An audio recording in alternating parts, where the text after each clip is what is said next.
Thank you. Then let me just do my duties as the moderator. My name is Elif Çomoğlu Ülgen. I am the Turkish ambassador to the Republic of South Africa. And today I'm happy and honored to moderate this webinar.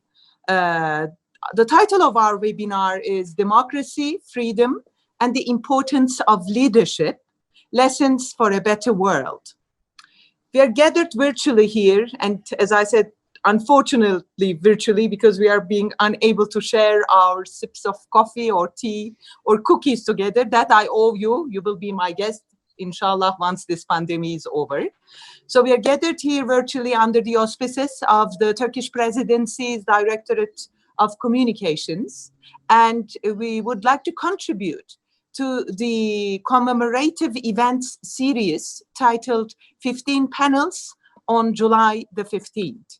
This is a series of commemorative events on the occasion of 15th July Democracy and National Unity Day of Turkey. This marks the 4th anniversary of the unsuccessful coup attempt that took place in Turkey on the 15th of July 2016. And this heinous coup attempt, orchestrated by Fethullah Gülen and his disciples, significantly who had cynically infiltrated into a number of Turkish institutions and mostly into the Turkish security forces and the Turkish armed forces, on that very night, with the aim of capturing the Turkish Republic and the democratically elected government, there was an unsuccessful coup attempt. Also on this occasion, we respectfully commemorate the memory of the innocent men and women who had lost their lives on that very night to defend our democracy, to defend our values. Equally, I would like to respectfully commemorate all fallen heroes of our nations, Turkey and South Africa, who had shed their blood for us to live in a better, in a freer, and in a happier world. May their souls rest in eternal peace. Such breakthrough moments in the history of nations are also remarkable moments when a whole nation, and in some cases, the whole world, starts to look at things from different perspectives. And the 15th of July 2016 has been of such a significant moment for us in Turkey.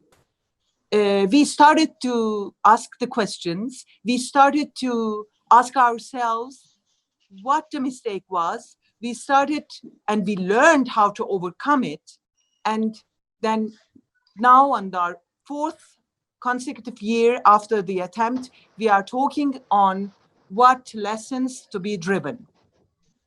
I confidently see this happening in Turkey because in the aftermath of the coup attempt, at the beginning, and I was in Ankara, we all were shocked, but also embarrassed that this was happening in a modern republic in Turkey, nearby Europe, very critical geographical location, with very democratic institutions, with very liberal people, and it happened in the year 2016. So one of the major outstanding points of this experience for me was that this can happen to any nation, any moment.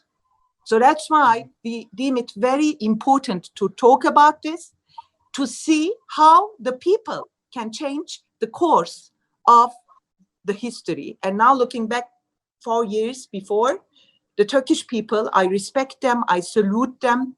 We have changed the course of the history in our countries.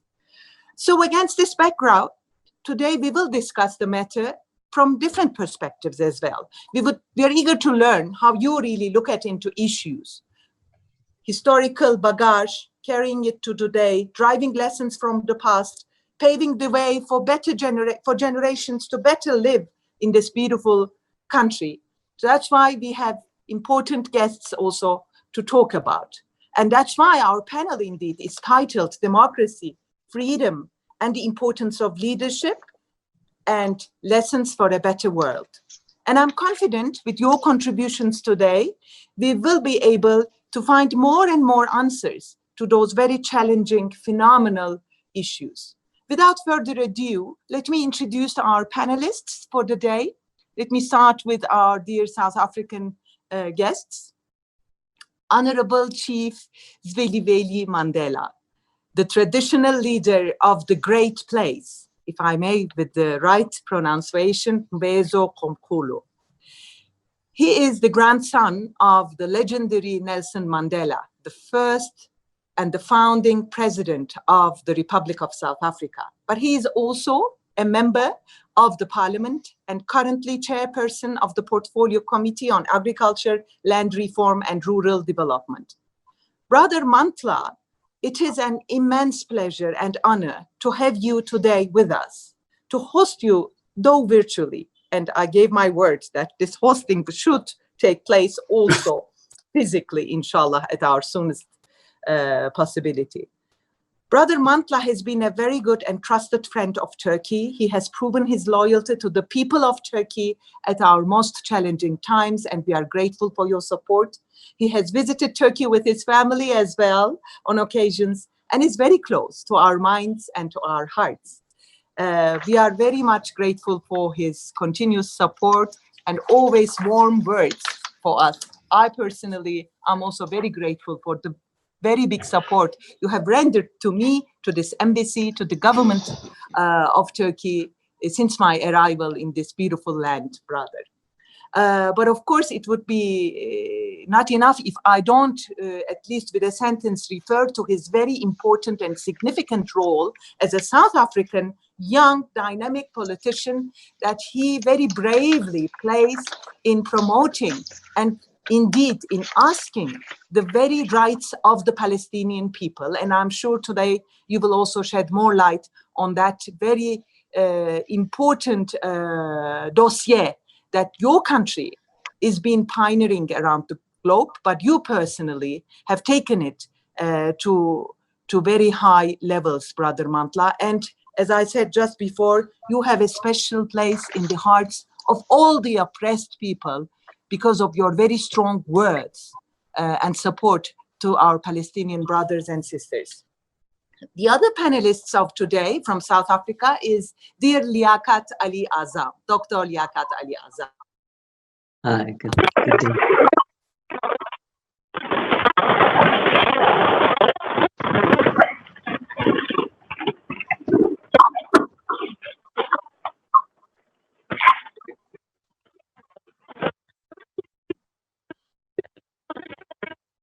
Yeah.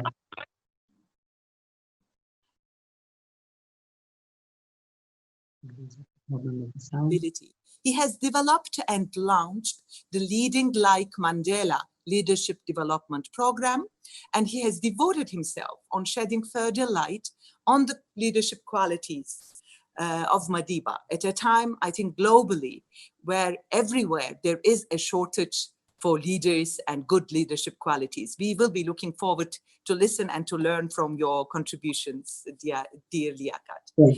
Thank you once again for being with us today. It is very precious for us. We look forward to listening to you. On the Turkish side of the panel, I have the honor and pleasure to host young and dynamic academicians from my country. Let me start with Professor Mehmet Akif Kireççi. Kireççi, the Dean of the Faculty of Political Sciences of Ankara University, currently is also a member of Turkey's Presidential Security and Foreign Policy Council. He is also a board member of the Turkish Fulbright Commission, as well as the deputy chairman of the Turkish National Commission for UNESCO. Dear Professor, thank you for joining us today, and we look forward to hearing your perspective on democratization, on particularly how really nations learn from the bitter experiences that we have been suffering around the globe, and really on the critical turning points in nations' history. Last but not least, we are joined by Dr. Ufuk Ulutaş, Docent Ufuk Ulutaş, who is currently chairing the Center for Strategic Research of the Turkish Ministry of Foreign Affairs, and this being the reason why he was the latest to join us. We are working so hard at our ministry. Let me promote my ministry meanwhile. He is the author of many books, articles, policy reports on Middle Eastern history, on Turkish foreign policy and the US policy in the Middle East. Obviously, I'm sure he would also comment on the issue of Palestine. today also for the sake of our discussions. His most recent piece of work has been The State of Savagery, ISIS in Syria. After these introductory remarks, I would suggest that we start with listening to Professor Kireçi, if everybody agrees, and rather just a few words on the format. This is really I would like to assume that you are all sitting around me at this embassy and that we are really just chatting in a very friendly ambiance. So obviously everybody can take the floor anytime, but just for the sake of this orderly and digitalized discussion, I would like to give the floor to Professor Kireçi first to set the scene and to encourage us also to ask questions, hopefully. And after him, I will turn to you, dear brother, Mantla. And after your presentation, I'm eager to listen to you, Liaquat. And finally, Professor Ulutaş, you can just maybe wrap up the discussion. I, being the ambassador, I would request for your permissions to intervene when and how I can, especially when it comes to a point where I can draw similarities or differences between our two countries. And I think this will just bring us to the end of our webinar. But after the presentations, there will also be room for a Q&A and rather a discussion period. I would suggest that we stick to 15 minutes, but as I said, you're at home. Floor is yours. Thank you very much. Thank you. Thank you, Mrs. Ambassador. Thank you for the invitation. It's my honor to be here with you all together here in this panel. I hope this panel will answer some of the questions that we have in our minds, as well as maybe raise some other questions. It is difficult to talk about 15th of July 2016 unsuccessful coup attempt. As I recall, right after that, a few months after that, I had to visit to Paris for a UNESCO meeting. After our regular meetings, we gathered with our friends and we were talking about this coup attempt, and I was trying to explain to them certain issues involved, what happened on that night. And then I just discovered that a lot of people outside of Turkey, including our friends in Europe, many European countries, they really didn't get the real sense of what really happened on that night. And they asked me interesting questions, questioning the validity of the coup itself even. And I had to say at some point to them, what did you guys were thinking? We were just taking part in a kind of Dan Brown movie on that night. It is difficult when your army or certain segments within your army simply pull their guns against their own people and start killing them for a very secret purpose that nobody realized up to that point. So I realized on that night that democracy, or the perception of naturalness of democracy, is granted for many countries, especially small countries in Northern Europe. It is so simple, it is so easy.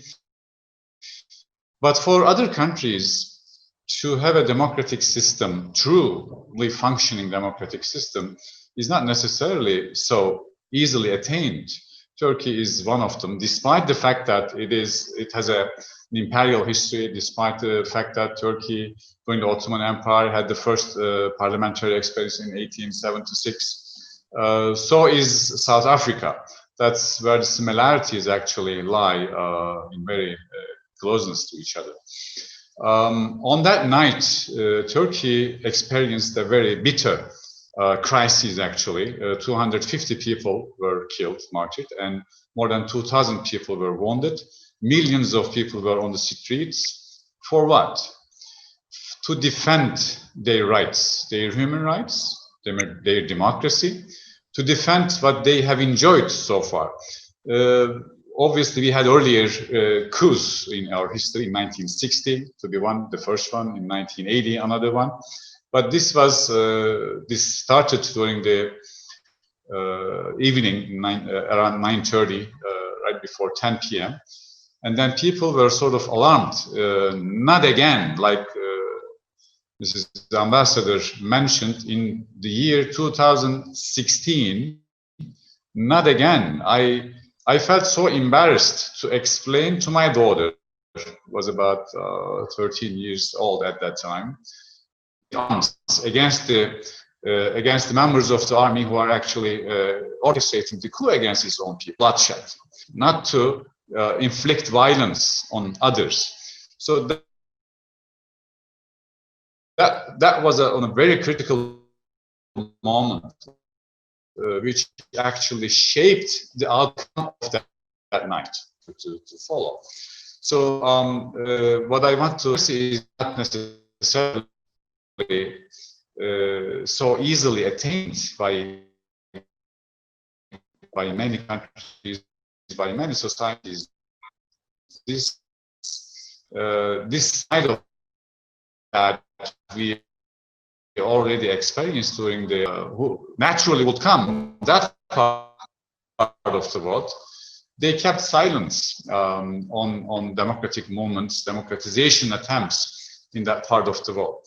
So the attitude that we are frustrated to see once and again, that if you are a Muslim, you are not necessarily deserving democracy. If you are Arab, you are not necessarily deserving democracy, not at that quality. If you are African, well, so people are on that night of 15 July took up on the role of seizing the moment in a very historical and critical moment, that they deserve democracy, they want democracy and deserve democracy. This is two critical aspects of that night for me. And in the life of Mandela, I see a very critical approach towards democratization of South African society. Not necessarily the path of clash, not necessarily the path of confrontation, but reconciliation, perhaps. So this is the way that at the critical moment, critical leadership played, and it sort of paved the way for us to simply to trust ourselves as a nation, that Turkish people, in fact, not only because the Western system, not only it's because suggested by Westernization models, but because they believe in democracy, but because they deserve democracy. So if how many minutes do I have? Should I leave here for Q&A, or can I continue a little further? I couldn't hear you. Your microphone is off. Professor, you've got another 3-5 minutes. You had very successfully utilized your 10 minutes, or you can just leave it as you wish. Thank you very much. All right. In terms of the leadership styles, I want to sort of talk a few points about the leadership, about the use of power.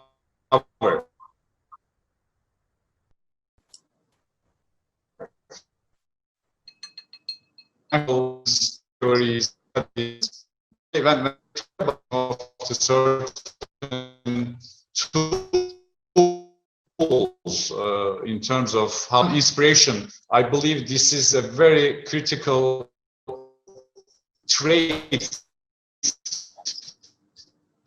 in Erdogan and Mandela that should be highlighted, that goes to his head. If you talk to him in his language, that goes to his heart. So in several occasions, we had these are the very important traits of leaders when crises emerge, hearts, because the speak already the speech was filled with the heartful statements towards their hearts, not necessarily towards their minds, or maybe hearts and minds united.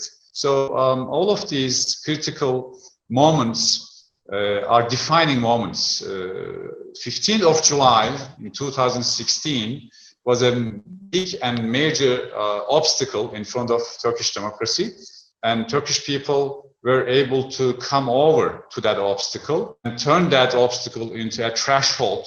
Thank you, dear Professor. I don't know whether also others had suffered a weak connection. There was some difficulties for me to follow sometimes. I think maybe because of your connection, Professor, but thank you very much. The gist of your statement is very impressive.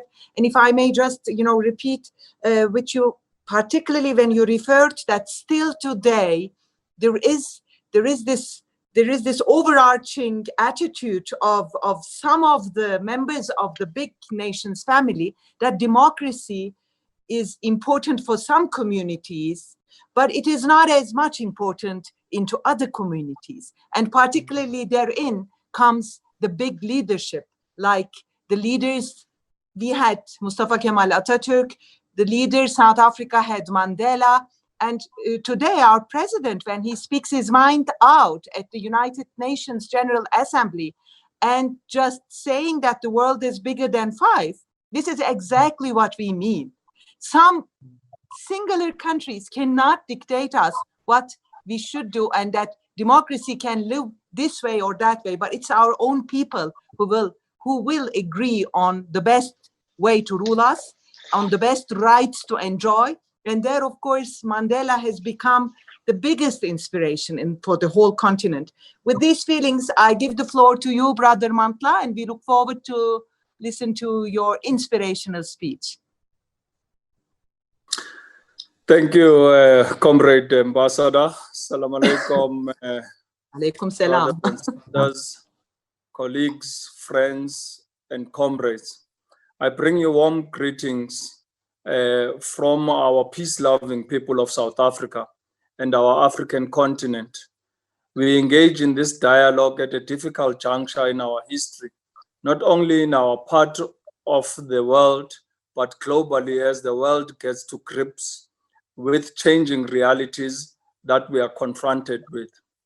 But first and foremost, let me recognize the brave men and women who lost their lives in the fight for democracy and not giving in the face of a military coup attempt in Turkey on the 9th of the 15th of July, 2016. We as South Africans were alarmed and shocked at this. And I recall on those earlier days that we as a family issued a statement in support of His Excellency President Erdogan and the people of Turkey during those challenging times. In a few days, comrades and brothers, it will be time to celebrate the 18th of July, which has been coined as the United Nations to be the International Mandela Day. It therefore presents an opportunity to reflect on how far we have come on our journey of democratization. What have we been able to achieve, and what has been the key challenges, and the role that President Mandela played in navigating the white water rapids to transformation, how we are carrying on with the Mandela legacy, as well as, and in particular, his principle and moral stand on Palestine. We want to, on record, salute the Turkish leadership, especially His Excellency President Recep Tayyip Erdogan's support for the Palestinian struggle. It sets an example worthy of emulating by other Muslim leaders in the region, and many of whom have capitulated and in doing so severely compromise the hegemony of opposition to US unilateralism and its Zionist designs for Greater Israel. I will return to this issue shortly. We cannot make reference to democratization in South Africa without understanding the impact of centuries of colonialization on the psyche of our people and the consequent social, political, and economic scars that we have lived with till today. As with the Palestinians today, the history of colonialism in South Africa is intimately tied by an umbilical cord to the gradual dispossession, displacement, and ultimate alienation of the majority of South Africans from the land.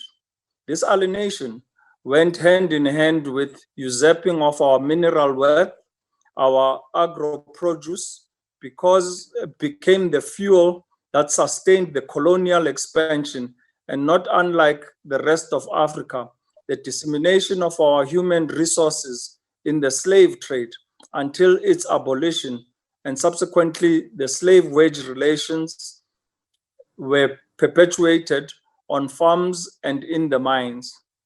Few things have had a devastating impact as the South African Native Land Act of 1913 and its amendment in 1936. Overnight, the Black majority were reduced to being foreigners in the land of their birth.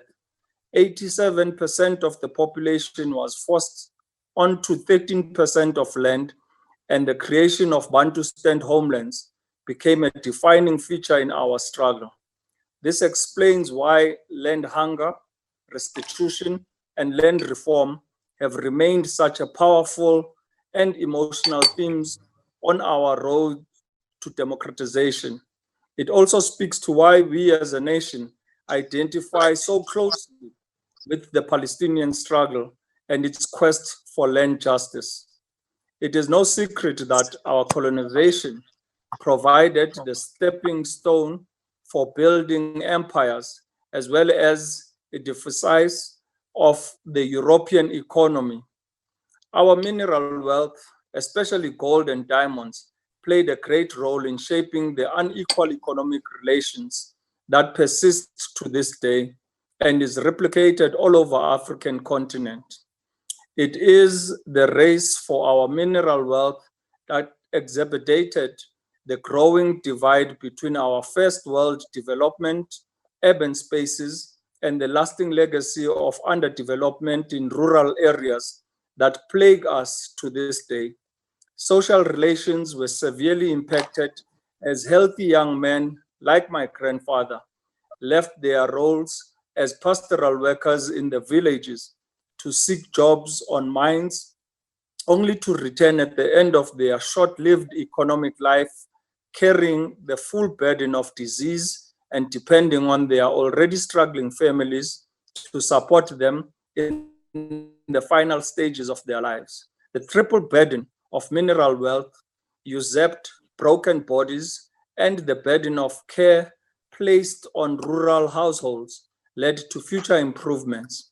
The ravages of this inequality and trauma is evidenced today by mass unemployment, lack of infrastructure, and gross underdevelopment of rural nodes, and absence of sustainable economic base that can drive industrialization and viable alternative economic models. Generations after generation of activists and freedom fighters had waged the war against dispossession in the struggle against colonialism. The nationalization of the ANC in 1912 was a watershed moment and is often counted as Africa's oldest liberation movement, carrying the aspiration of our people for freedom, liberation, justice, and peace. In this respect, it is important to clarify that our struggle was largely peaceful and passive protest. However, in the face of mounting repression and state brutality, and a state determined to eliminate any opposition, a change in tactics was necessitated. It is under these circumstances, comrades and friends, that Madiba's historic speech was delivered prior to his arrest in 1961, called "The Struggle is My Life." Madiba characterized for us the reality of living in a repressive society and the choices fostered upon one under such circumstances. I cite this here just as an interlude to what I want to touch upon in terms of the arduous road we had to traverse towards democratization. And I quote, "I have chosen this latter cause, which is more difficult and which entails more risk and hardship than sitting in gaol. I have had to separate myself from my dear wife and children, from my mother and sisters, to live as an outlaw in my own land. I have had to close my business, to abandon my profession, and live in poverty and misery, as many of our people are doing. I will continue to act as the spokesperson of the National Action Council during the phase that is unfolding and in the tough struggles that lie ahead. I shall fight the government side by side with you, inch by inch and mile by mile, until victory is won. What are you going to do? Will you come along with us, or will you going to cooperate or are you going to cooperate with the government in its efforts to suppress the claims and aspiration of your own people? Or are you going to remain silent and neutral in a matter of life and death to my people, to our people? For my own part, I have made my choice. I will not leave South Africa, nor will I surrender. Only through hardship, sacrifice, and military action can freedom be won. The struggle is my life. I will continue fighting for freedom until the end of my days, close quote. Madiba's arrest, trial, and eventual incarceration for 27 years calculates the imagine of a pariah state attempting to foster its agenda on an unwilling and unrelenting people, deeply engaged in resistance. In 1966, 5 years after Madiba's arrest, the UN General Assembly labeled apartheid as a crime against humanity, which was further endorsed in 1984 by the Security Council's adoption of Resolution 556 on the 23rd of October 1994. The period between Madiba's arrest and his release on the 11th of February 1990 was marked by the worst forms of state repression, clandestine killings abroad, aided by its relationships with the US government and the CIA in particularly, alongside its partners in crime, the apartheid Israel. On our path to democratization, Madiba is often portrayed as a peacemaker, but it is his role as a human rights activist, upholder of justice, and freedom fighter that we continue to hold on to, where his dominant characteristics are veiled. Madiba and a deep belief in international nature of our struggle and of human solidarity. We need President Mandela, the freedom fighter today, in the face of the belligerent apartheid Israel that acts with impunity, knowing it can do no wrong in the eyes of a right-wing backward USA that advances apartheid Israel's agenda above the well-being of its own people. Many today find it hard to believe that Madiba rejected offers to grant him an early release from incarceration. The first offer required him to renounce the armed struggle, and the second offer he also declined, as it effectively sought to politically castrate him by confining him to a Bantustan, alternatively to his house in Soweto. Madiba had a principled commitment to justice and vehemently maintained that only free humans can negotiate. The Palestinians must take a leaf from this book, as he set 3 conditions for his release and for negotiations. The first was the release of all political prisoners. Secondly, the right of return of all South Africans living in exile. And thirdly, the unbanning of all political formations. At no stage has there been any negotiations in Palestine which guaranteed these fundamental principles. That should tell you volumes of the intentions of apartheid Israel and its negotiations with the Palestinian people. Today, our transition to democracy is hailed as a peaceful and exemplary, and our constitution as one of the best in the world. Few acknowledge that Mandela pulled our nation back from the brink of civil war in an aftermath of Chris Hani's assassination. That in turn precipitated the dawn of democracy in 1994 and our first free and fair elections under a new democratic dispensation. We will be well served to remember that Madiba premised his vision of our transition to democratization upon 3 primary principles: viz., national reconciliation, national building, and social cohesion. Today, debates about where South Africa is on this journey center squarely around 3 issues: democratization, governance, and economic transformation. The edifice that President Mandela laid was premised on a deep acknowledgement of our painful and inhumane past. National reconciliation, in his thinking, had to encompass fundamental issues of forgiveness, supported by the genuine transformation in which redress, land justice, and radical economic transformation paved the way for nation building and social cohesion.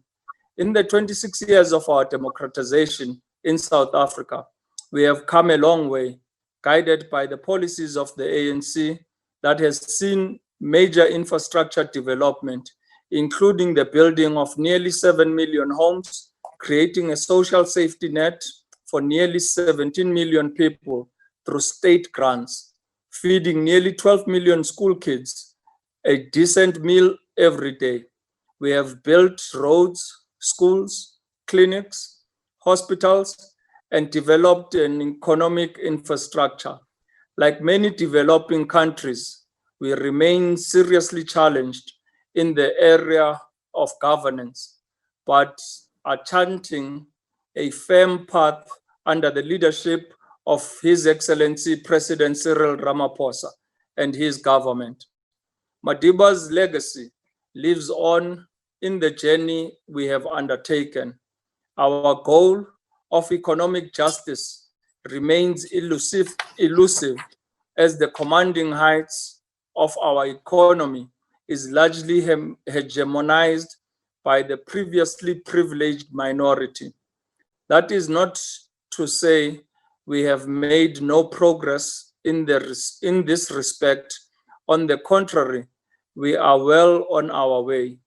The journey ahead is long and arduous, but as Madiba described in his long walk to freedom, we have yet many more hills to climb. I thank you. Thank you, Brother Mandela, for this really inspirational speech, full of lessons, and particularly the first quotation of Madiba at a time when he, at the darkest times of his life, he has been imprisoned for more than 2 decades, and he could still talk about a very bright day, a wonderful sun to shine, and great days to come, and he did not give up 1 single minute. I think he must have been a staunch supporter and believer also of Sufism and Rumi. During the days of pandemic, we have learned as the Turkish nation, the more parcels of aid we sent around the globe, each parcel on it had a wonderful saying from Rumi, which roughly said that after every darkness, there is a brighter sun. And whilst you were reading the quotation of Madiba, it is exactly that philosophy, that the darkness should not discourage you as long as you believe in you believe in your people, you believe in your strengths and the truth and all the good things that Almighty the God has entrusted upon us as humans. Again, whilst listening to your speech, I remembered another quotation from, again, the Turkish president, Recep Tayyip Erdogan, when he, I think, again, it was on the United Nations General Assembly, he said, we as human beings, we have different colors of skin, of hair, of eye, but the color of our tears is the same. So that is also one big thing that combines humanity. When people cry, when people are oppressed, when we are under poverty, under oppression, and then it makes a difference between those people and the others who care about the oppressed and those who are in poverty and those who really need to strengthen their hopes.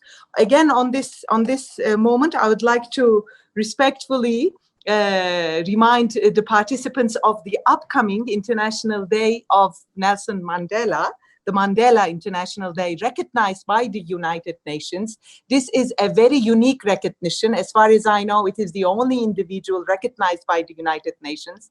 And I, as the Turkish ambassador, I had the privilege to be in South Africa on the celebrations of his centennial birthday, which was in 2018. At that time, then the United Nations also hosted a special summit for the International Mandela Day.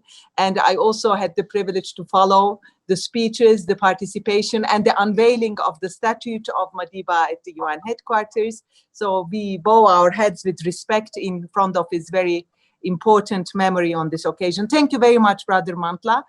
Further ado, the floor goes to dear Liaquat. We are listening to you. Good afternoon, Your Excellency, Mr. Ambassador, His Royal Highness Nkosi Zweli Mandela, and our esteemed panel from Turkey as well. So it's a great honor to be part of this panel today as we reflect upon lessons of leadership from Nelson Mandela. And we also remember those who have sacrificed their life in terms of the failed coup attempt that was held in Turkey in 2016, and also the exemplary leadership, by President Recep Tayyip Erdogan, and the people, active citizenry, which is what Nelson Mandela has also taught us, that we all have a role to play in upholding our democracy, our freedom, and then justice and the rights of others. And to be able to see that in our time as well is very important, and to continue this legacy. As you have also mentioned, we are just days away from the birthday of Nelson Mandela, the 18th of July, which is celebrated as the International Mandela Day. And, it is interesting that Nelson Mandela was born in the year 1918, which was the end of World War I. His birth was not a coincidence in that time, because he beckoned a new era, an era of peace. It was the end of the World War, and it was the end of, he beckoned an age where the world should come to an end in terms of war, to stop war. So that was also very significant, being an archetypal leader. I'd like to also greet all of you in the name. I would like to quote the first, when Nelson Mandela was released, and his first address to the world. He began with these words, and I'd like to open quote, "I greet you all in the name of peace, democracy, and freedom for all. I stand here before you, not as a prophet, but as a humble servant of you, the people." It's interesting that 30 years later, that was in 1990, February, the 11th of February, 1990, that 30 years later, we are speaking once again about democracy, freedom for all, and lessons of leadership, which is what he spoke about at his opening address. Turkey and South Africa, two great nations. We have a very important role to play, both in our regions and in the the global geopolitical landscape. Turkey, as we know, both countries have a rich history of leadership, ancient civilizations. South Africa is hailed as the cradle of humankind, and Turkey is known to have been the center of great civilizations throughout time. We have the ancient, from the Roman Byzantine Empire, that over 1,000 years had as its base, the eastern capital being Istanbul today. The Ottoman Empire, that was also Sultan Fatih, that Mehmed, that established that when he came to go in Istanbul, when he arrived in Istanbul in 1453, and for over 600 years, the Ottoman Empire also be the seat of the a religious seat as well in terms of the Caliphate. So Turkey and South Africa have been home to great leaders and great dynasties. And as we reflect upon these lessons once again, it's important to recognize that we draw upon the wisdom and the legacy of these great leaders. We know Mustafa Kemal Atatürk, the father of modern Turkey, and Nelson Mandela is the father of our democracy. So these two great leaders continuing their legacy, there's much to be learned from their courage, their ability to stand up for what was right, and to be able to create a society that was inclusive. We had where each person is valued, where each one has dignity, and everyone's needs and rights are honored. As Nelson Mandela said, I've cherished the ideal of a democratic and free society in which all persons live together in harmony and with equal opportunities. And this is the spirit of the legacy of Nelson Mandela that we wish to continue. Nelson Mandela also stated that a society that recognizes that all people are born equal, with each entitled in equal measure to life, liberty, prosperity, human rights, and good governance. It says no one is born hating another person because of the color of his skin or his background or his religion. People must learn to hate, and if they can learn to hate, they can be taught to love, for love comes more naturally to the human heart than its opposite. And in this age, when we talk of, as a world, we are facing and we're currently experiencing a great pandemic, which impacts every person around the world. Now, Nelson Mandela also spoke about the oneness, the universal consciousness, and the fact that we are all interconnected. It's an African principle of Ubuntu, which states that, Nelson Mandela said, we are all Ubuntu, we are all branches on the same tree of humanity. And that's really, the COVID-19 has also shown us that whatever happens in one part of the world has impacted every other part. This has also helped us recognize within ourselves how distant we have become to each other, that we are forced to experience, like now, social distancing. The world is a mirror that reflects who we are. And this crisis, transformation is always preceded by crisis. And this crisis has come to teach us as well that we have distanced ourselves from each other within our hearts and minds, and moved away from the oneness of humankind. And this is in humanity. And it's a stark reminder that we need to now overcome this. Also, we are forced to wear masks when we're out there. And it's showing us once again that how we have masked our own identities, how we have our true glory and our true essence of who we are as human beings. We need to release that and to be able to step out and to connect with people as one. So these are some of the, when we look also during this age, given that Turkey and South Africa are very strong players in the regions, our current president is the chair of the African Union as well, President Cyril Ramaphosa, and dealing with issues of African unity and issues that affect Africa as a whole. Turkey, in its important strategic position, it's always been known as connecting East and West in terms of Asia and Europe, also the Middle East and the Mediterranean. The importance of these ancient dynasties and ancient civilizations, the wisdom that we need as we redefine the new normal. The impact of this pandemic of COVID-19 has caused us to also reflect upon what is this new normal, what is this new world that we live in, and how do we then define that? I believe that South Africa, in continuing the legacy of Nelson Mandela, and Turkey, with its ancient, great leaders that they've led, and the ancient wisdom, that we are able to bring that today to the fore and define a new world order. As Nelson Mandela says, he spoke about this let a new age dawn. It's let a new age dawn. And this is what we are expecting now. What is this new world? Turkey is also home. When I visited, you walk through, we went to Konya, and Mevlana Jalaluddin Rumi, he one of the greatest, mystics that is hailed today as well as a mystic and a poet who has written about love. He says, listen with ears of tolerance, see through the eyes of compassion, speak with the language of love.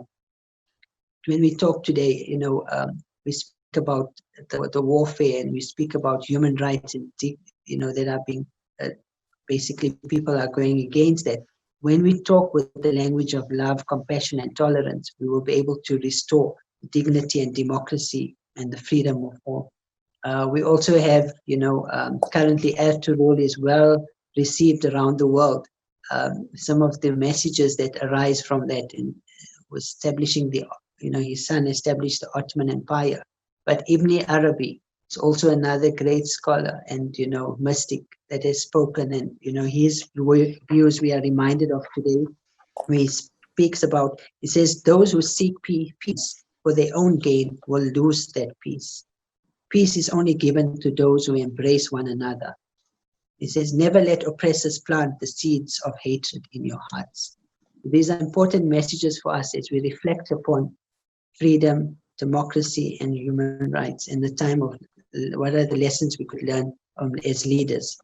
There's Yunus Emre as well, is another great mystic from Turkey. And he said, come, let us be friends for once.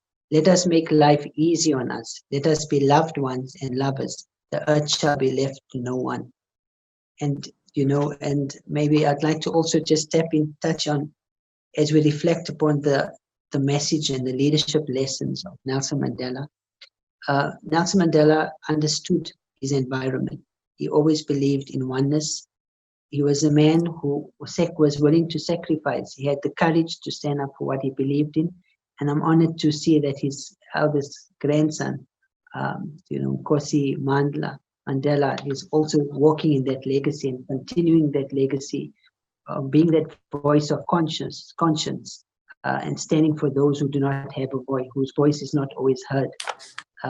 Also, Nelson Mandela mentioned, he said, the greatest leaders are those who lead from inside.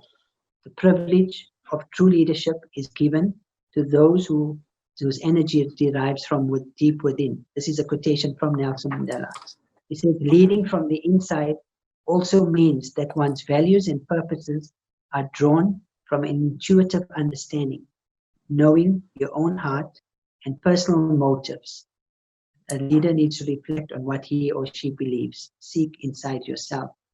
And during this time of when we are isolated and we are going within our own homes, it's a very important time for us to go within ourselves so that we can tap into the power that lies within each individual and unleash that potential and that power to liberate ourselves and to liberate others. It is with that I'd like to close my talk to say, let us remember and continue the legacies of Nelson Mandela and the great people who have led in our continents. Thank you.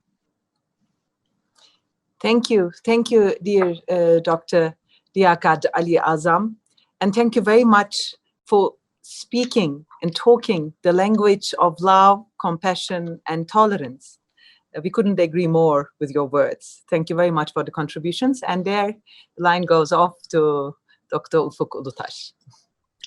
Well, thank you very much, and hello everyone, Ms. Ambassador.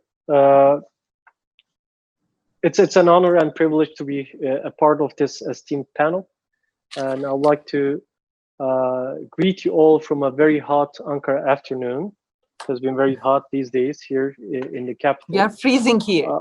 You should know. You are? Yeah. You are? I'm not envying you.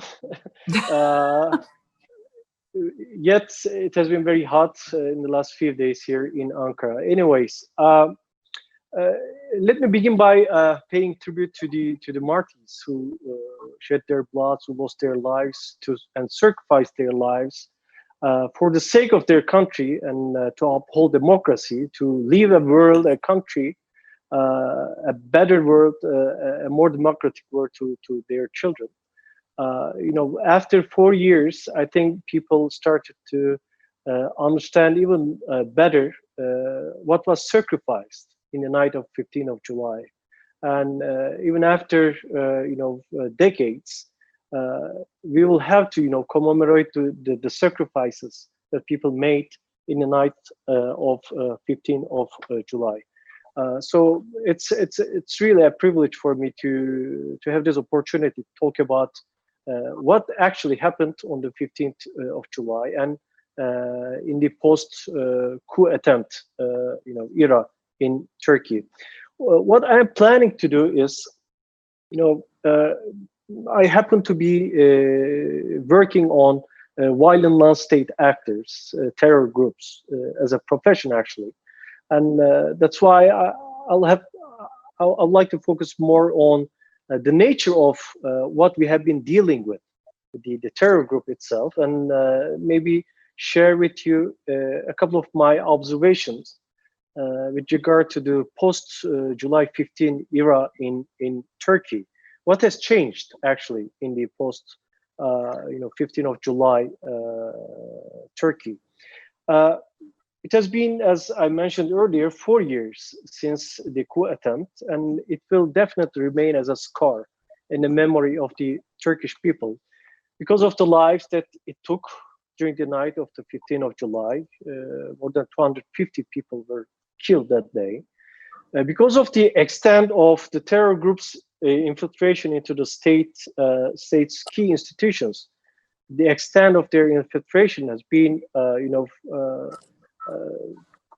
quite, fascinating, and people are still trying to, understand the extent of their infiltration into the key state institutions, and of course, because of their systematic undermining of Turkish democracy and state.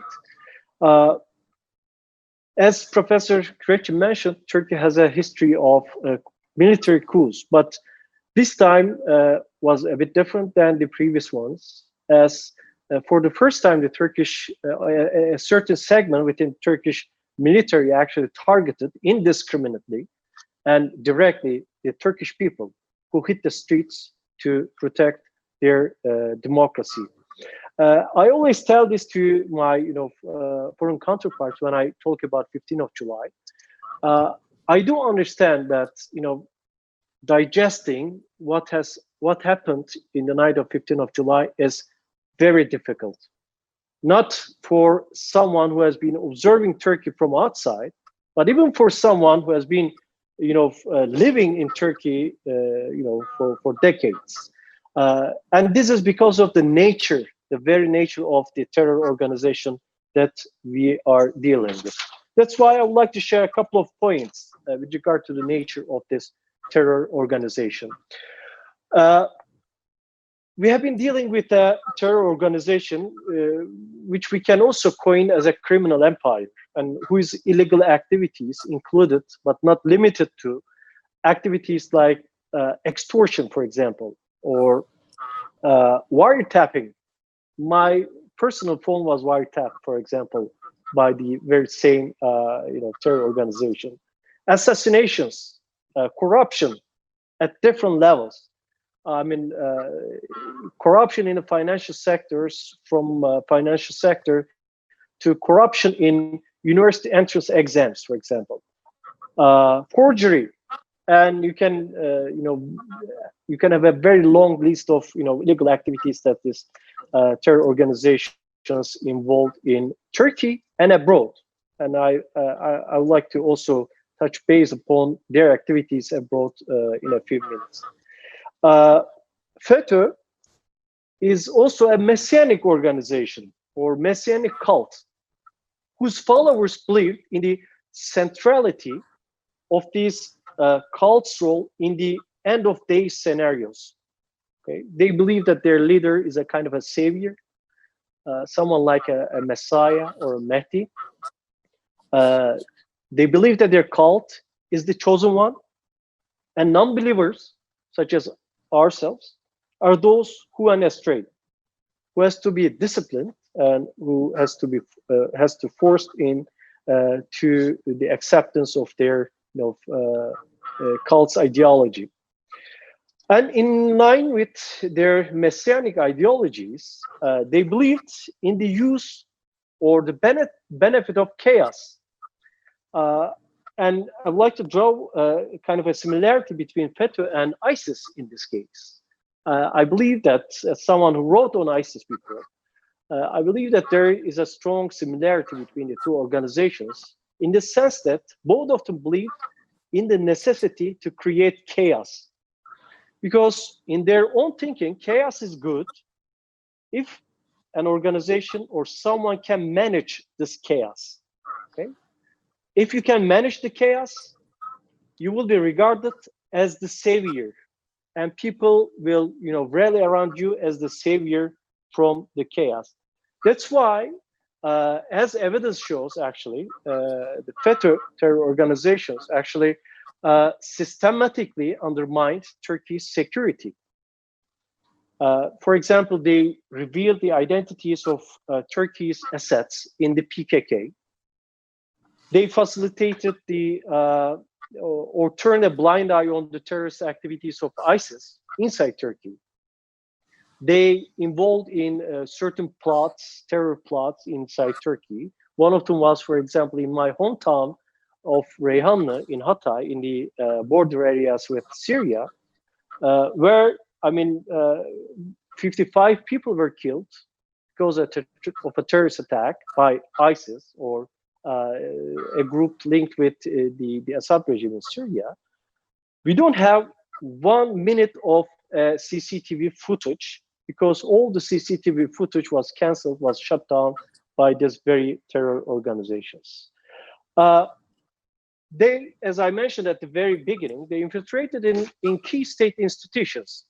And these included police, army and judiciary, among others. And if you can, assert the power in these, key institutions, you can, turn yourself into the monopoly which controls states' power authorities, and you can actually turn anyone's life in your country into a total hell. So, because of their, especially the secretive nature of their of these organizations, it has been quite difficult to deal with these organizations to cope with the effects even after the July 15 coup attempt. And I believe since the July 15 coup attempt, a lot has changed in Turkey, and I believe that for the better. And let me explain why things have changed for the better in Turkey. Since the coup attempt here in Turkey, the state has been trying to clear off the state institutions from the followers of the cult, who got their orders not from their superiors in the state, but from their superiors within the cult. So there were two different bureaucracies in the state and bureaucracies in the cult. And almost always the bureaucracies in the cult superseded the bureaucracies in the state. It has been, a painful process because of the crypto nature of the organization, because of the high level of dissimulation that the cult use in order to cover themselves, because of their layered identities. For example, you may be talking to someone that you think but at the behind you may be talking to a total different person with different connections, with different characteristics, with total different worldview. So they were quite skillful in dissimulation. They worked pretty much like an intelligence organizations, and their camouflaging techniques were pretty much at the level of intelligence organizations. And of course, their cell structure is also another property that they retained pretty much like an intelligence organizations. I think institutions since July the 15th became more effective as the terror groups, grip on them is eliminated, and their influence, especially in the decision-making mechanisms, were pretty much eliminated by the actions taken by the state itself. For example, in the army,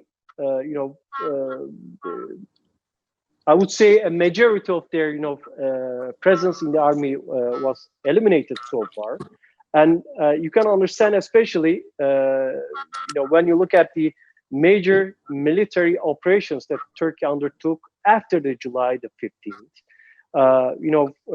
Turkey initiated several cross-border operations, which Turkey never could actually when the FETÖ group was controlling the Turkish military. And we have seen that 4 major successful military operations were executed by the Turkish military only after the July the 15th. You can see also a dramatic decline in the terrorist activities inside the Turkish territory after the July the 15th. I remember before the 2016, almost weekly, major terror attacks were happening in Turkey, especially during the year of 2016, by ISIS, by the PKK. I think this very group has a great role played during those years in order to undermine the Turkish security, in order to legitimize their grip on power and their coup attempt. And after July the 15th, we have seen major decline in the terror attacks inside Turkey. We have seen similarly major decline in PKK's activities inside Turkey and in the border areas, because the key, let's say, figures were targeted by Turkish security apparatus and inside Turkey, and also through the cross-border operations. The same thing happened with the ISIS too. ISIS has been eliminated in the border areas, and their operational capability inside Turkey is almost totally finished. I think their elimination within the state security apparatus created a new synergy within these organizations and in the security establishment that gave a new momentum to their activities inside Turkey and outside Turkey. Let me finish by sharing with you a couple of reminders. I think the first reminder would be the organization that we have been dealing with, FETÖ, is dangerous not only for Turkey, but for every country they operate in, as they try to influence, as they try to buy, actually influence, to navigate through policymaking circles. They're quite skillful in that. That's why they have been, dangerous in some other, foreign countries where they operate extensively. Their criminal network, unfortunately, knows no boundaries. Another reminder: they have been poisoning Turkey's relations with, with the partners, with foreign partners, actually, through black propaganda and disinformation campaigns.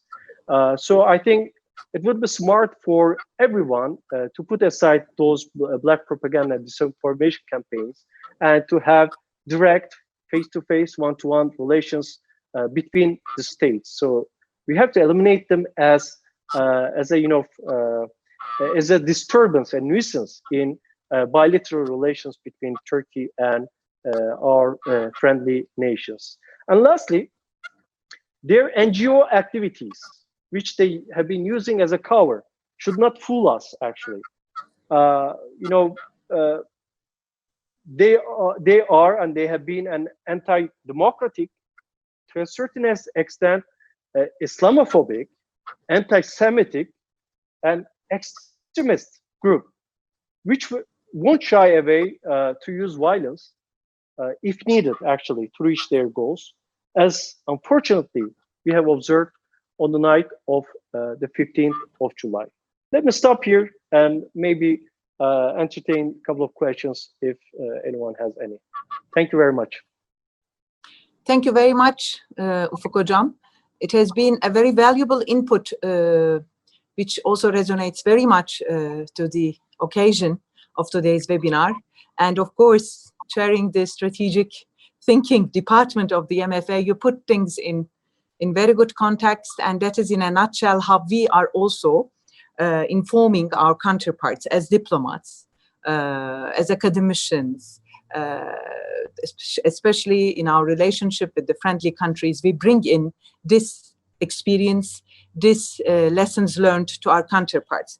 Before I just switch to a more Q&A and discussion, I would like to take a few minutes of your precious time. Just as the Turkish ambassador here, for the record, I would also like to talk on how our relationship with South Africa is going on, and on a very positive note, I must at the outset say that it is a ever strengthening bilateral relationship. We have our challenges, but of course we are learning to talk with each other. We are learning about each other, and every encounter is a big also experience, I think, for both sides. I can frankly say, since I've arrived here in the last 3.5 years, we have really moved mountains in our bilateral relationship. There are yet other mountains to be moved, of course, I think bilaterally, but we are going to come there. Particularly on how we are talking about this very sensitive issue, because apparently, unfortunately, local extensions of this terrorist organization, we call FETÖ, remain active also in the South African community, through their schools, through their cultural centers, through their NGOs, and a big mosque in Midrand. And I think the people who know them very well by now, that they disguise themselves. For example, just for the sake of this exercise, I have never come across them, the members of this group who are still, staunch supporters and allies of Fethullah Gülen, never speaking of strongly on the Palestinian case, for example. Let's have this as a question mark for a community that is representing itself as moderate Muslim people in South Africa. They never speak of the very strong Palestinian subject matter in South Africa, just for once. They hide their true colors by acting like moderate people while exploiting this wonderful country's sensitivities on human rights and tolerance. They do not hesitate to abuse the genuine soft spots of this beautiful country and the society, while appearing as if they care about noble causes such as human rights, refugees, women, and children. Then they try to position themselves in the same ranks as the victims of political oppression and jump to every opportunity to legitimize their activities. They introduce themselves as political opposition to Turkey. They are not a political opposition. There is a vibrant political opposition in Turkey. There is opposition everywhere in Turkey because we are a democracy. But these people, as Ufuk Bey had just put forth, messianic character of this sect and disguising their real nature is very easily now being understood by us. And maybe this is also one of the virtues, if I may say, of the coup attempt. The Turkish community as such, from all walks of life, from left to right, from the very most liberal person to the most conservative, we came to learn how they were operating in Turkey and under the disguise of moderate Muslims, teachers, good people, to spread culture and tolerance. And we have seen that indeed they always had this hidden agenda at their back. And similarly, we can also see what they are doing in South Africa. But on that, we have a good systematic relationship with all relevant South African authorities. And of course, we sincerely wish to proceed with it. We do understand that our South African friends, more and more, as things comes to more surface, as more evidence is being surmounted after especially the legal proceedings also in Turkey and in other third countries, I think we will be in a better position to explain ourselves. Otherwise, I totally agree with Professor Ulutaş, Dr. Ulutaş, that it is very difficult to even understand, let alone, but to explain it to our foreign counterparts. And of course, the distance makes it even more difficult. But I think through these kinds of exercises, particularly my priority is to make sure all friends of Turkey must go and visit Turkey and listen to what has happened to Turkey on the 15th of July 2016 from different people in Turkey, sitting in a coffee shop, visiting a shop, and then, you know, just driving with a taxi driver. You will have the real understanding of really what has happened, what we had persevered, and what the drivers, what the lessons we keep on driving from this exercise is. In the last 3 years, of course, we also understand maybe in a way what was leaking in our bilateral relationship. We must invest more in South Africa. And when I say invest, this is not only an economic investment. It is a human, it is a social, it is a cultural investment that the Republic of Turkey, with all its institutions, with its people, with its culture, should be more available to the beautiful people in this part of the world. In fact, there is a big appetite amongst the South Africans to visit Turkey, and we happily, in the last 3 years, had registered a quadruple increase in the number of South African tourists visiting Turkey. It was a big matter of pride on my part, and of course the poor ambassador herself did not register this increase, but it was really the energies and really the love and the language of love and compassion we had put towards South Africa. Turkey is now here with its cultural institute, the Yunus Emre Institute, which is busy teaching Turkish language to many South Africans who are eager to learn the language, not because they like the language very much, but particularly also because they want to follow the wonderful Turkish soapies, which are becoming very popular in this country as well. And then we have our development agency, TICA, now operating in Pretoria, but covering also Lesotho and Eswatini, reaching out to the most remote corners. And I know, dear brother Mantla, Tika is also busy doing something good in your great place, and inshallah, by grace of God, we will succeed in our promises and endeavors to this end. And then very recently, we have also our institution of education, which is the Mari Foundation. They opened up their branch in Johannesburg, and they're working very hard to come up with schools all around the country and also in the region. And of course, maybe at the very, very heart of all of this, we have the strong bond, as I said at the beginning of my speech, that the Turkish Airlines is offering to the two countries. It is the closest bond that connects the two faraway nations. We are having almost more than 10,000 kilometers between us, but on an Turkish Airlines flight, it is only 9 hours. And I can assure you, once your people visit Turkey, like us, when Turkish people come and see this beautiful country, it becomes an addiction. With these words, I would like to open the floor for a friendly discussion. Please, anybody who would like to take the floor, add or ask.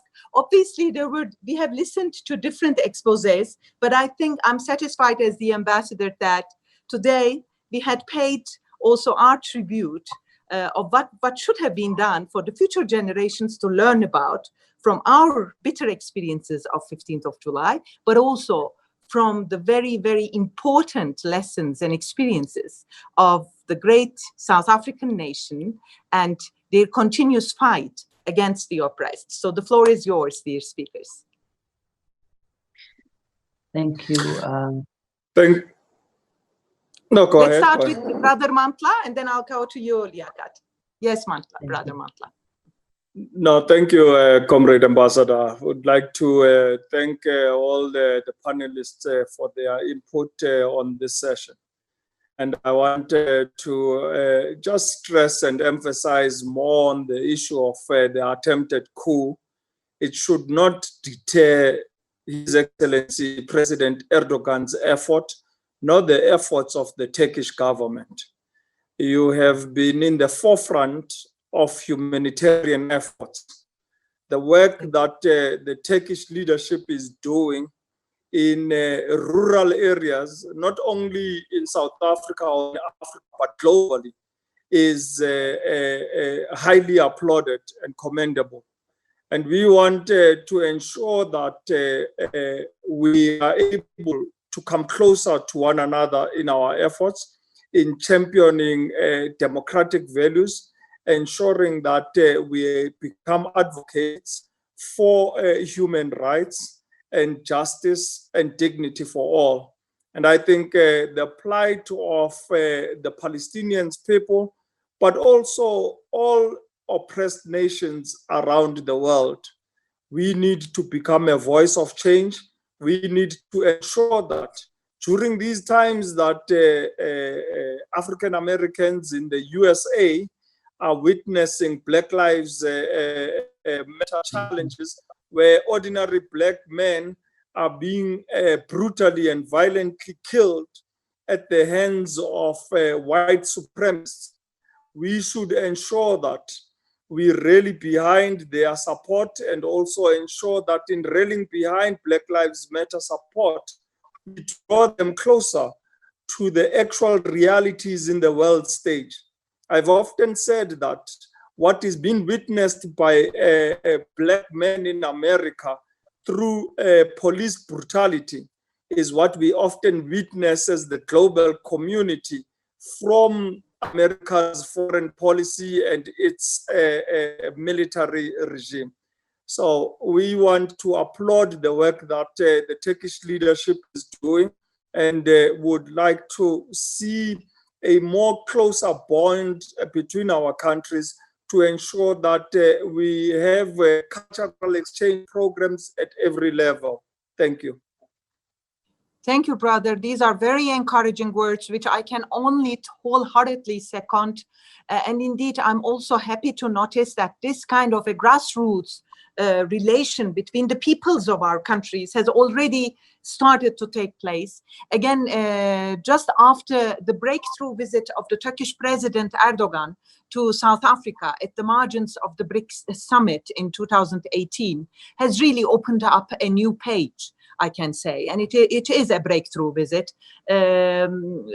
After that visit, we have also witnessed for the first time in our political history that there is now a close dialogue between our ruling political parties, the governing parties, which I also feel is an important dimension to foster our relationship, because the history of the ANC, the African National Congress, is also your history, is the history of Mandela, is the history of the people who are bringing their voice high up against oppression, and it has ramifications. The party has ramifications and strength all through the African continent.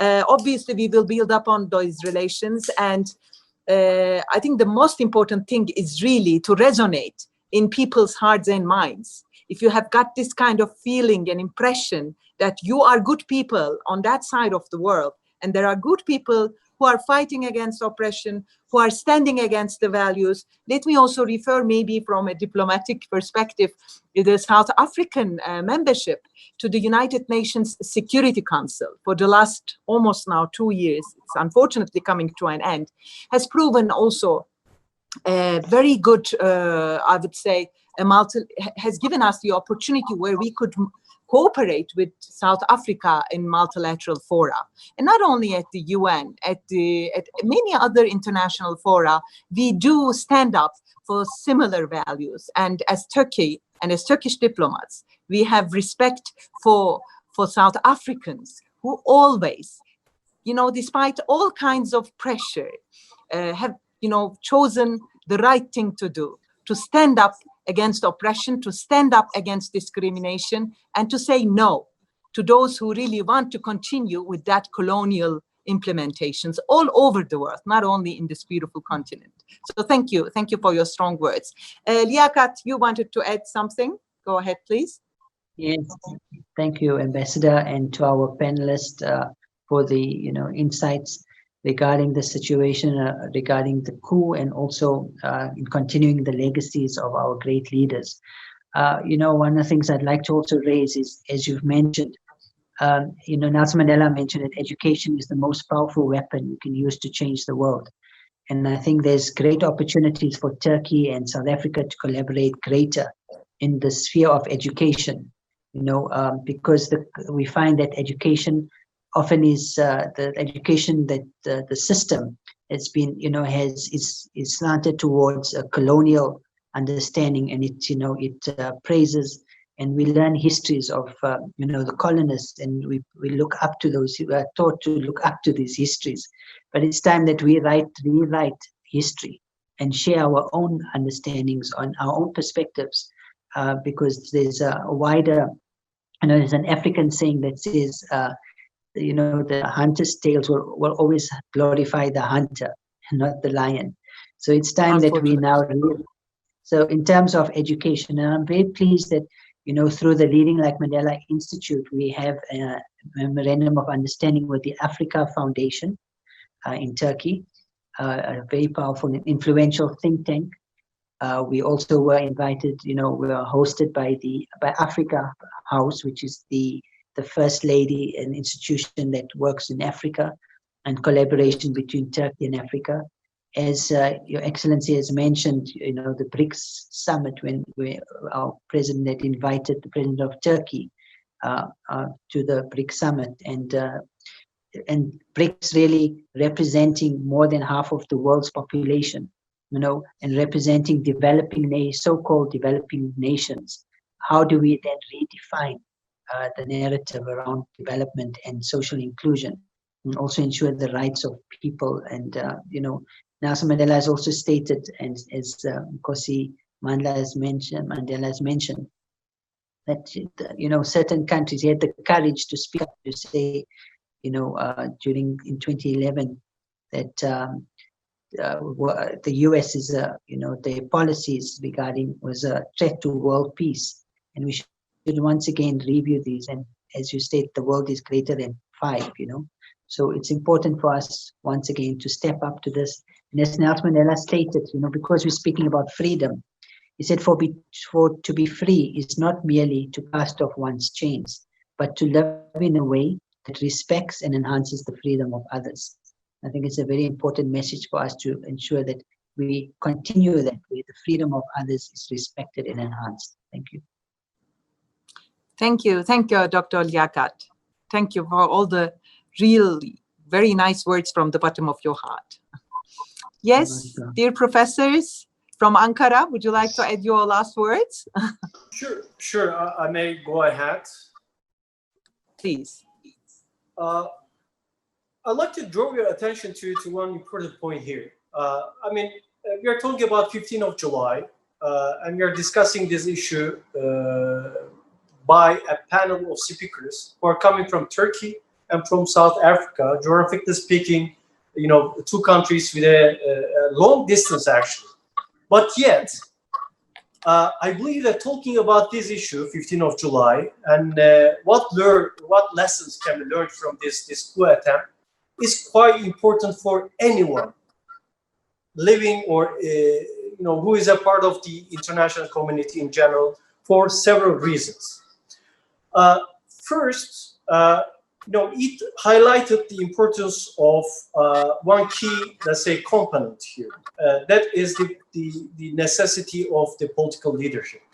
And I think South Africa is a great example to talk about that political leadership, how political leadership can transform a country.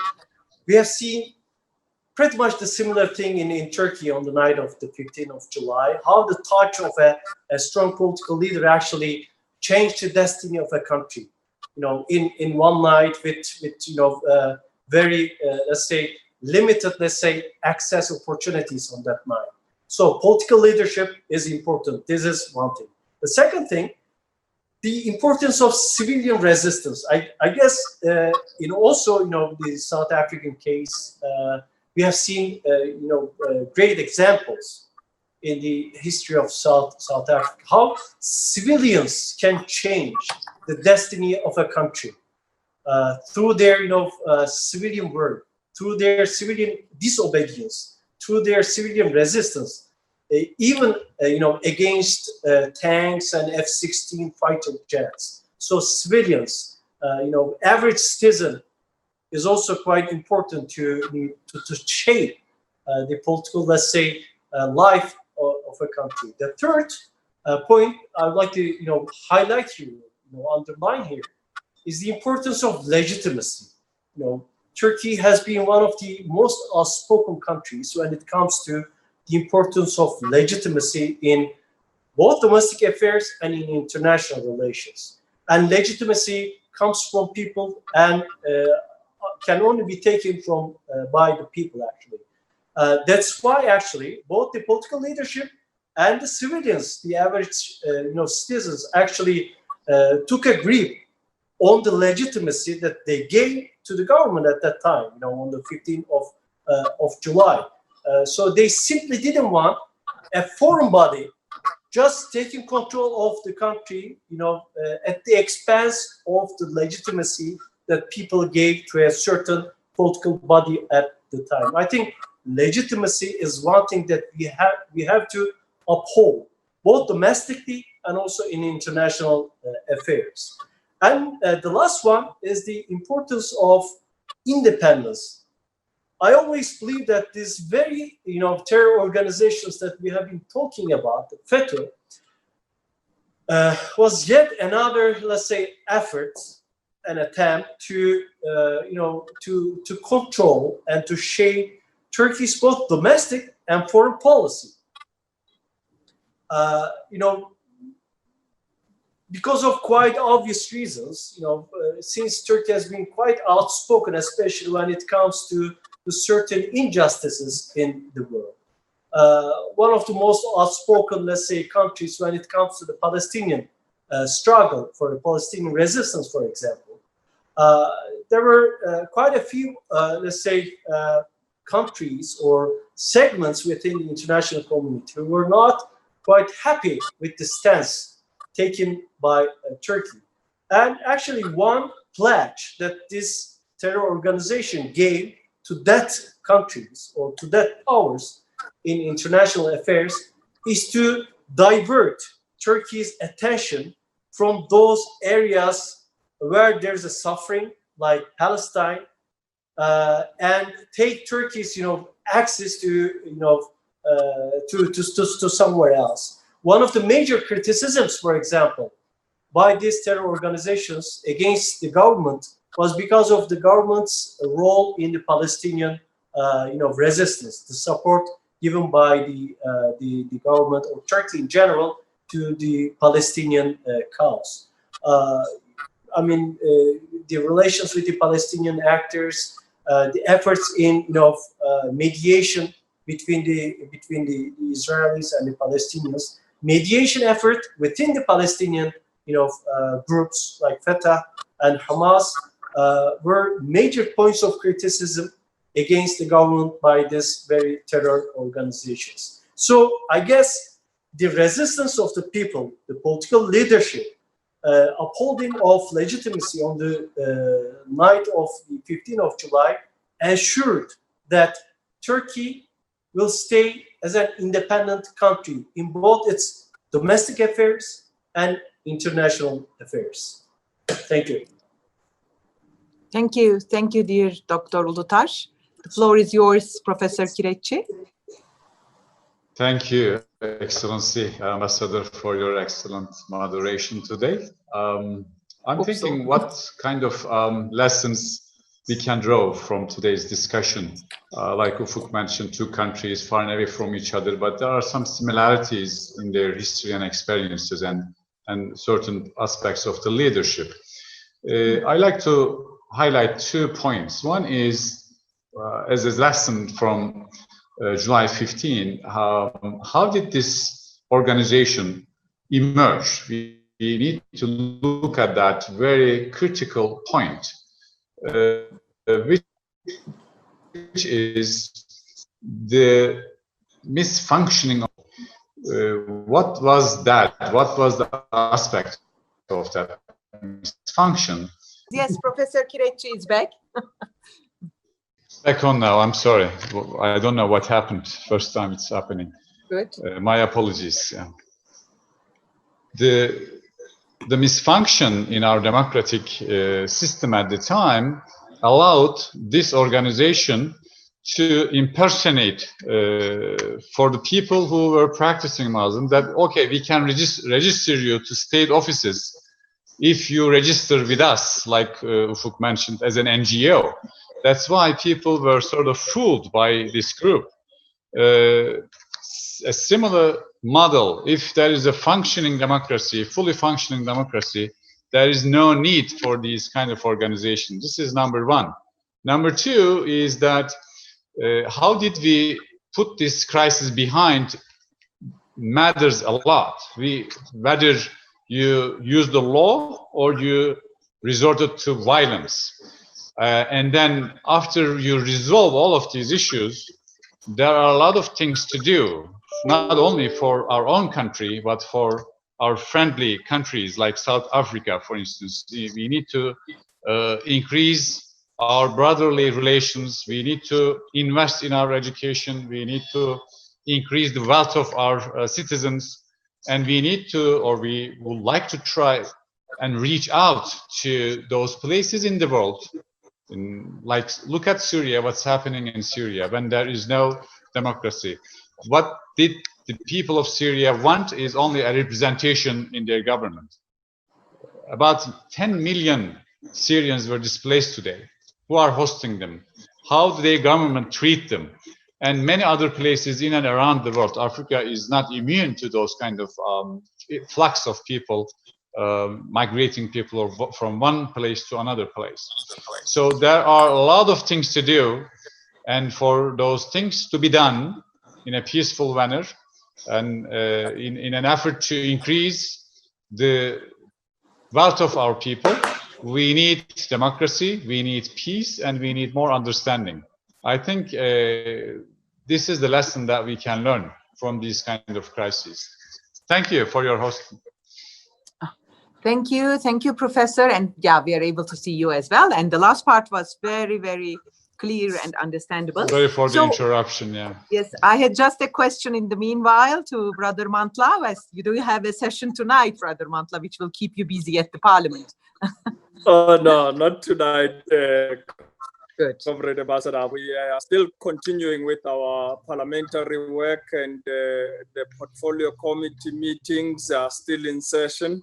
Okay. But they usually run committee meetings in the mornings, and then in the afternoon, sometimes from 2 to 5, sometimes 3 to 6, we have plenaries of Parliament.